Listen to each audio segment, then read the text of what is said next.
باہر جاتے ہوئے عورت کو کپڑا, عبایا, چادر وغیرہ کتنا نکالنا چاہیے؟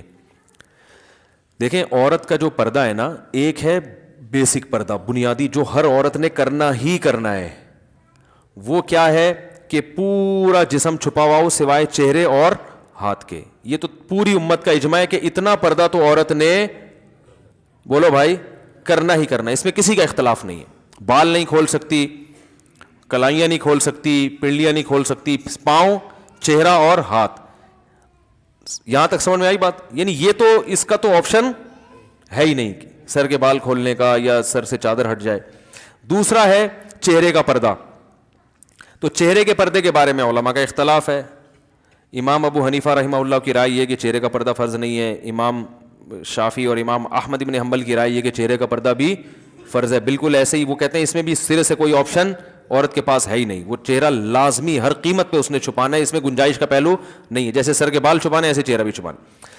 امام حنیفہ کی جو اصل رائے ہے وہ یہی ہے کہ چہرے کا پردہ فرض نہیں ہے اصل کے اعتبار سے. تو چہرے کا پردہ جو فرض ہے وہ جہاں فتنے کا خوف ہوگا تو وہاں فرض ہوگا, جہاں فتنے کا خوف نہیں ہے وہاں فرض نہیں ہے. فتنے کا خوف ہو پھر بھی فرض نہیں ہے, ایسی کسی فقیہ کی رائے نہیں ہے. کیونکہ قرآن مجید کی جو آیت ہے نا, یدنین علیہن من جلابیبہن, جب گھر سے باہر نکلو تو اپنے اوپر چادریں ڈال لیا کرو, تو ظاہر اس میں چہرہ بھی آئے گا. تو وہ فتنے کے خوف ہی کے موقع پر اللہ نے فرمایا. تو جہاں بھی فتنے کی نوعیت چاہے کسی بھی نوعیت کی ہو, تو اس پر علماء کہتے ہیں کہ جوان عورت کے چہرے میں فتنے کا خوف بہرحال موجود ہے. سارے تو مسائل چہرے ہی سے پیدا ہوتے ہیں نا, تو اس لیے فتنے کی وجہ سے چہرے کے چھپانے کا حکم دیا جائے گا. اور فتویٰ اسی پر ہے کہ اگر کوئی جوان عورت چہرہ نہیں چھپاتی تو وہ گنہگار ہوگی. امام حنیفہ کا جو قول ہے نا چہرہ فرض نہیں ہے, وہ اس صورت میں کہ جب فتنے کا خوف نہ ہو. یعنی یہ اس میں ایک نرم پہلو نکلتا ہے کہ بعض دفعہ ضرورت ہوتی ہے چہرہ کھولنے کی, بعض دفعہ خوف ہی نہیں ہوتا بالکل بھی. تو اب متاخرین حنفیہ کا فتویٰ اسی پر ہے, اور اسی پر تقریباً سارے علماء جو فقہ حنفی کو فالو کرنے والے ہیں سب متفق ہو چکے ہیں. اور آج سے نہیں, آج سے 700-800 سال پہلے یہ فتویٰ دیا جا چکا ہے کہ اب عورت کو چہرہ کھولنے کی اجازت نہیں ہے. کیونکہ نبی صلی اللہ علیہ وسلم کے دور میں باندیاں ہوتی تھیں, بیویاں بہت کثرت سے, تو حلال اتنا زیادہ ملتا تھا کہ حرام کی طرف لوگوں کے قدم نہیں جاتے تھے, اور وہ مواقع بھی نہیں تھے برائی کے. اب حلال میں پابندیاں لگ گئی ہیں اور حرام, تو اب لوگوں کی نظر اتنی صاف نہیں ہے. اب کوئی جوان عورت جائے گی تو بہت زیادہ امکان ہے کہ لوگ بری نیت سے اس کو دیکھیں گے. تو اس لیے عورت پر چہرہ چھپانا اس زمانے میں فرض ہے. بات آئی سمجھ میں؟ تو یہ تو ہو گیا. لیکن اس میں چونکہ اختلاف ہے اور ایک پہلو نکلتا ہے, تو جہاں شدید مجبوری ہوگی تو وہاں گنجائش دی جائے گی. مجبوری کا مطلب کوئی ایکٹر ہے, اداکارہ ہے, فلم ایکٹریس ہے, وہ توبہ کر رہی ہے, تو اب اس بیچاری نے جہاں ایسی بے حیائی میں زندگی گزاری, اب اس کو تھوڑا نرمی کی طرف کہ بھائی چلو تم وہ پردہ کر لو جو سب کا جس پر اتفاق ہے. Some thing is better than nothing. اب آپ اس کو مکمل کہیں گے جی وہ سر کے بال سے لے کے پاؤں کے ناخن تک, تو اس کے لیے مشکل ہوگا. بات آ رہی ہے سمجھ میں؟ تو ایک علماء صلحاء کے گھرانے کا معاملہ کچھ اور ہے, ایک بالکل لبرل عورت جو بیچاری توبہ کر رہی ہے, تو اس کو تو گنجائش کا پہلو دیا جائے گا نا. بھائی پہلے تو بالکل ہی ڈانس کرتی تھی, ناچتی تھی, گاتی تھی, ایکسپوز کرتی تھی, چلو اب اتنا ہو کہ چہرہ کھول لو, باقی جسم ڈھانپ لو.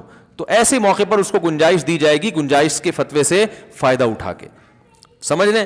یا کسی عورت کے لیے اور مشکلات پیش آ رہی ہیں معاشرے میں, بہت جینا حرام کر دیا, بعض دفعہ رشتہ دار طلاق تک دے دیتا ہے شوہر پردہ کرنے پر. تو جہاں عورت کو یہ خطرہ ہو کہ میاں طلاق ہی دے دے گا, تو عزیمت تو یہ کہ لے لے طلاق. لیکن وہ خطرہ ہے کہ بھائی طلاق کے بعد میں کہاں جاؤں گی, کسی برائی میں نہ پڑ جاؤں. تو پھر ایسی صورت میں بھی اس عورت کو گنجائش دی جاتی ہے, بھائی مجبوری ہے, تمہارا شوہر نالائق ہے, زبردستی کر رہا ہے, تو چہرہ دیور کے سامنے ایسی مجبوری میں کھولنے کی گنجائش ہوگی. انشاءاللہ گناہ بیوی کو نہیں ہوگا, شوہر کو پھر بھی گناہ ہوگا کہ مجبور کیوں کر رہا ہے اس کو. تو یہ ہے. تیسرا پردہ ہے وہ ہے تقوی. تقوی کا تقاضا یہ ہے کہ عورت سر کے بال سے لے کے پاؤں کے ناخن تک اپنے آپ کو, اچھا یہ جو بوڑھی عورتیں یہ چہرے کے پردے سے مستثنی ہیں, ان پر لازم نہیں کیونکہ اس میں فتنہ نہیں ہوتا.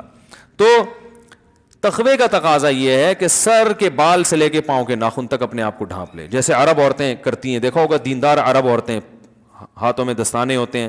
بعض حضرات یہ بھی کہتے ہیں اتنا پردہ اسلام میں نہیں ہے, پورا جن بنا دیا اس کو, ایسا یہ غلط ہے. اسلام نے پردے کو اپریشیٹ کیا ہے, جتنا زیادہ اپنی مرضی سے عورت پردہ کرے گی اتنا زیادہ پسندیدہ ہے. صحابیات میں مخدرات بھی ہوا کرتی تھیں. مخدرات کہتے ہیں وہ عورتیں جن کے جسم کے کپڑے پر بھی کسی کی نظر نہیں پڑتی تھی, اتنا اپنے آپ کو مردوں سے چھپاتی تھیں. تو اسلام نے عورت جتنا زیادہ پردہ کرے گی اس کو اپریشیٹ کیا ہے, ہاں بشرطے کہ اس سے ضروری کاموں میں حرج نہ ہو رہا ہو. اب جوائنٹ فیملی میں بہو صاحبہ نے مخدرات میں شامل کر کے دروازہ بند کر کے کنڈی لگا دی کہ دیور کی میرے کپڑوں پہ بھی نظر نہیں پڑنی چاہیے, تو یہ تقوی کی یہ مقام تو حاصل ہو گیا, لیکن روٹیاں کون پکائے گا بھائی, گھر کا کام کون کرے گا ہے, یا جو بھی گھر کے کام کاج ہیں جو سب نے مل بانٹ کے کرنے ہیں, وہ تو ایسے موقع پر اس کو کہا جائے گا بھائی چہرے کا پردہ کریں آپ, باقی جتنا پردہ کام کاج کے دوران اگر کچھ تھوڑی بہت کلائیاں کھل جاتی ہیں یا ہاتھ کھل جاتے ہیں وہ معاف ہیں. امام یوسف رحمہ اللہ سے صراحتاً منقول ہے کہ جوائنٹ فیملی میں اگر گھر چھوٹا ہو, عورت برتن دھوتے ہوئے اس کی کلائی کھل جائے اور دیور کی نظر کلائی پہ پڑ جائے تو انشاءاللہ گناہ نہیں ہوگا, کیونکہ اس سے بچنا بہت مشکل ہے نا. اب آستین پوری یوں کر کے وہ برتن دھوئے گی تو آستینیں گیلی ہوتی ہیں, تو تھوڑا بہت اس کو آستینیں چڑھانی پڑتی ہیں, احتیاط کے باوجود بعض دفعہ نظر پڑ جاتی ہے. ہمارے یہ بھی فرمایا کرتے تھے عورت جوائنٹ فیملی میں پردہ کرے, چہرہ چھپائے, لیکن اگر بے احتیاطی میں چہرے پہ دیور کی نظر نہ چاہتے ہوئے غلطی سے پڑ جاتی ہے تو کوئی بات نہیں, معاف ہے, کیونکہ اب گھر میں رہتے ہوئے اتنی بے احتیاطی ہو جاتی ہے, اس میں زیادہ مسئلہ کھڑا کریں گے تو گھر کا ماحول خراب ہوتا ہے. تو پردہ کرے چہرے کا, لیکن اگر کبھی غلطی سے بے احتیاطی ہو جائے تو انشاءاللہ معافی ہے. لیکن میں آپ کو ایک بات بتاؤں, جو محتاط لوگ ہیں نا, ہمارے ایسے بہت سے اساتذہ ہیں جن کے گھروں میں کئی بھائی ہیں ماشاءاللہ, بیویاں بھی ساتھ رہتی ہیں, وہ کہتے ہیں 10 سال ہو گئے ہم جوائنٹ فیملی میں کبھی ہماری نظر اپنی بھابھی پہ نہیں پڑی. وہ بتاتے ہیں کہ غلطی سے بھی نہیں پڑی. تو تمیز اگر ایک دفعہ مارکیٹ میں آ جائے نا تو وہ ایسا غلطی سے بھی ہوتا نہیں, لیکن بہرحال ہو جائے تو معاف ہے. یار ہم تو 10 سال سے رہ رہے ہیں, کبھی نظر بھی نہیں پڑی, اکٹھے رہ رہے ہیں نہیں پڑی. تو وجہ اس کی ہے کہ ان کو پتا ہوتا ہے بھائی بیگم آ رہی ہے یا بھابھی ہے, بھابھی آ رہی ہے تو نظر وہ خود ہی نیچے کر لیتے ہیں, بھائی ٹھیک ہے انہوں نے کھانا رکھا چلی گئی, نظر پہلے سے نیچے. جو جس کی نگاہیں خراب ہوتی ہیں نا وہ پہلے دروازے پہ یوں کر کے دیکھ رہا ہوتا ہے, آنے تو دو, پہلے دیکھوں گا میری بیگم ہے یا بھابھی آ رہی ہے, آنے دو. آئے گا اچھی طرح مطالعہ کرے گا, پھر کہے گا بھائی اسلام میں اچھا نہیں ہے. اور جو تقوی والا آدمی ہوتا ہے وہ نظر ریچ ہی کرتا ہے, وہ کہتا ہے اگر بیگم ہوگی تو خود ہی منہ سے بول دے گی نا کہ میں بیگم ہوں, تو نیچے رکھو وہ نظر. جب وہ کھانا لے کر آ رہی ہے کچن کے کھٹ پٹ سے اندازہ ہو گیا بھابھی کھانا لگا رہی ہے میرے لیے, تو بھائی پہلے سے نظر نیچے رکھ لو, وہ آئیں گی رکھ کے چلی جائیں گی, ٹھیک ہے نا. اور اگر بیگم ہے تو بیگم منہ سے خود ہی بول دے گی, بھائی بیگم تو ایسا بولتی ہے, آپ کو پتا ہے اس کو چپ کرانا مشکل ہوتا ہے.